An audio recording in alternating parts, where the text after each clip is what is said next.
Welcome to the Deep Dive. Today, we're diving into the story of the Titanic. Ooh, the Titanic. Yeah, most people already know the basics, right? Yeah. Unsinkable ship hits an iceberg, all that. Right. But we've got some really interesting sources for this one. Yeah, we're going to go way deeper than that. Exactly. So we're going to look at the decisions, the people involved, the hubris. All the stuff that really makes this tragedy so fascinating, even a century later. Absolutely. Yeah. Okay, so let's set the scene. It's April 1912. Mhm. The RMS Titanic sets sail. This is the biggest, most luxurious ship ever built. I mean, can you imagine? It was over 882 feet long, like longer than 3 football fields. And it wasn't just big, it was like super opulent. Oh, yeah. I was reading an article about the Turkish baths on board. Oh, yeah. Apparently they were the most lavish ever seen on a ship at that time. That's where you start to see that hubris, you know? The idea that humans could conquer nature. Right, like technology can solve everything kind of thinking. Exactly. The Titanic was supposed to be unsinkable, a symbol of how amazing engineering had become. But one of the reports you sent me from a marine engineer pointed out some serious flaws in the ship's design. Oh, yeah. Yeah, for instance, the watertight compartments. They weren't sealed at the top. Huh. So if one flooded?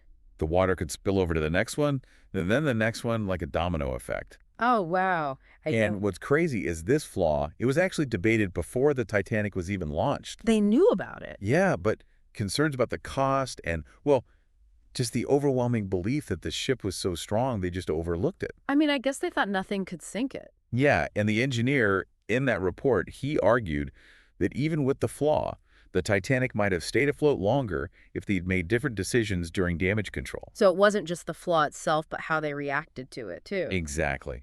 It's Right. mind-blowing, though, knowing they knew about this potential problem and just went ahead anyway. It really shows how overconfidence can backfire, doesn't it? Big time. And speaking of overconfidence, let's talk about the night of the sinking, April 14th, 1912.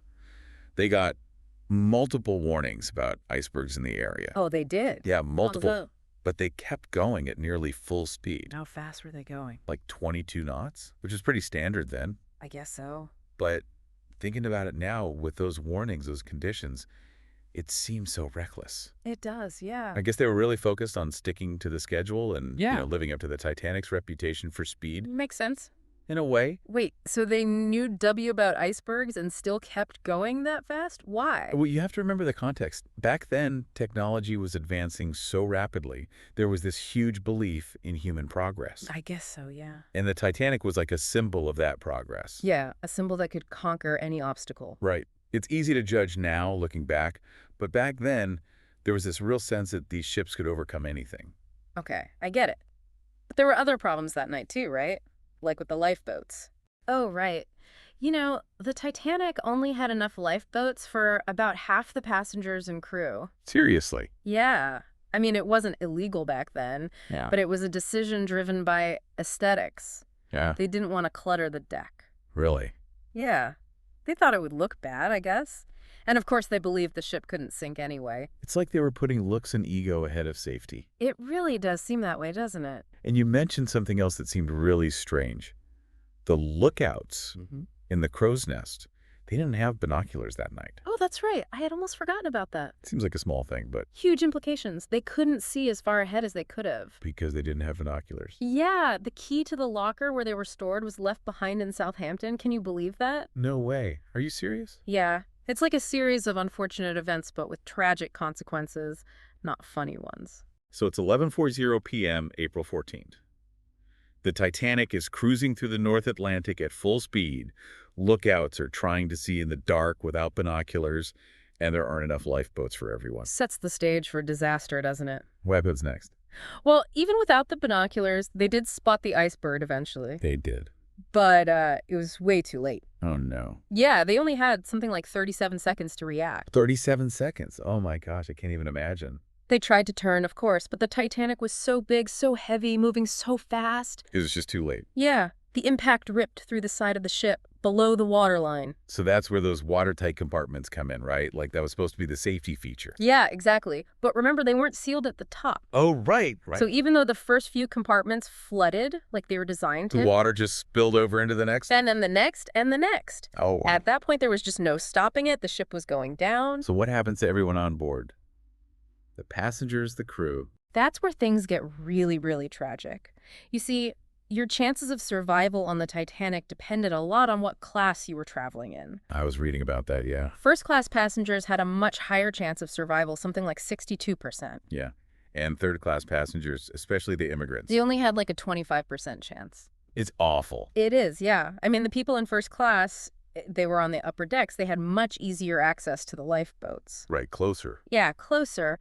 And while there were stories of people from all classes being incredibly brave, helping each other, Yeah, for sure. the reality is the system wasn't fair, not at all. You mentioned bravery. Were there any stories that stood out to you from all the research? So many. The band, they kept playing as the ship sank. Yeah, I've heard about that. It's such a powerful image. Supposedly their music helped calm people down. Wow. There was a story about a mother. She gave up her spot on a lifeboat for her children, Oh my good. telling them to be good, that she'd see them soon. I can't even imagine. And there were husbands, so many of them, putting their wives on the lifeboats, knowing they would probably die. It's amazing how people react in those situations. It is. It shows you the strength of the human spirit, that even in the face of death, people can be so selfless. It's so sad that so many people died, over 1,500 people. It's a huge tragedy, and it had such a ripple effect. After the Titanic sank, maritime safety regulations changed completely. Oh, yeah. Yeah, they established the International Convention for the Safety of Life at Sea. So basically, the Titanic led to some of the rules we take for granted today. Exactly. Things like enough lifeboats for everyone, 204/7 radio communication. Makes sense. They even started iceberg patrols after that. Wow. So the legacy of the Titanic is increased safety, preparedness. In a way, yeah. Yeah. But it's also a reminder that we often learn the hard way. Like, we need a disaster to happen before we change things. Sadly, yeah. And that brings us to the big question. What can we learn from all this, from the Titanic, and apply it to our lives today? That's the big one, right? What can we learn from history? Are there modern-day Titanics out there? Things we think are unsinkable. Risks we're not even seeing. That's what I'm wondering. I'm all ears. Tell me, what should we be worried about? Well, I don't think it's about living in fear or anything like that. Okay. But the Titanic is a cautionary tale. It really is. In what way? It reminds us that even with all our technology, all our progress, We're still human. yeah, still human. Yeah. And humans make mistakes. We have blind spots. We can be overconfident. Sometimes things just happen. Bad luck, Okay, that's fair. What are some examples, though? Like, what kind of modern-day Titanics? Well, think about artificial intelligence. It has so much potential. Oh, yeah. Everyone's talking about AI these days. It could change everything, healthcare, transportation. Right. But there are risks, too. What if we lose control? What if the algorithms are biased? So our faith in AI could lead to problems down the road. It could, yeah. And it's not just AI. Think about the global financial system, climate change. What are we missing? Yeah, what are we overlooking? What do we think is too big to fail? That's a good question.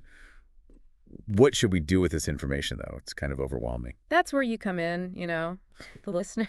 Well, all of us, really. The Titanic isn't just a story. It's about human nature. It's about the choices we make. Right. It could happen again. It could, in different ways. So we need to be aware. We need to ask questions. We need to be prepared for the unexpected. Even when everything seems fine. Exactly. That's the lesson of the Titanic. Be prepared. Be vigilant. Don't be too sure of yourself. This has been really insightful, kind of sobering, too. It is, yeah. But important. As we wrap up this deep dive, what's the one thing you want our listeners to take away from all of this? It's tough to narrow it down to just one thing, but I think it all boils down to this. The Titanic. It wasn't just a tragedy, it was a failure of imagination. Failure of imagination. I like that. What do you mean? The people who built the Titanic, they were geniuses, right? I mean, they created this incredible piece of technology. Yeah, a floating city. Right. The pinnacle of human achievement. That's what they thought. And it was, for the time. It was. But they couldn't imagine that it could fail. They were so blinded by the unsinkability of it all. Right. They didn't see the human error. They didn't see the possibility of just bad luck, the power of nature. So you're saying we need to be more open to the idea that things can go wrong, even with all our fancy technology. Yeah, we need some humility. We need to question our assumptions. Think about the what-ifs. Not just with ships, with everything. With everything. How we design our cities, how we handle money, even how we approach something as big as climate change. It's like we need to shift our thinking, Instead of trying to conquer nature, we need to learn to live with it. Exactly. Respect it. Be prepared for it. And you're not saying stop innovating, stop progressing, just be aware.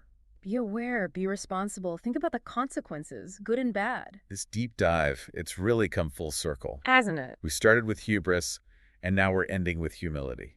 Hmm. It's amazing what we can learn from tragedy. Even from something that happened over 100 years ago. Yeah, those lessons are still relevant today. They can help us make better choices, build a better future. That's a good thought.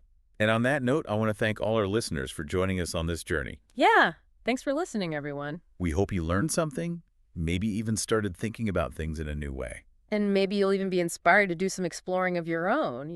Yeah, learn from the past, be curious about the present, and maybe, just maybe, we can avoid making the same mistakes. Here's to a better future. Absolutely. Until next time, keep exploring, keep questioning, and never stop learning from the depths of history.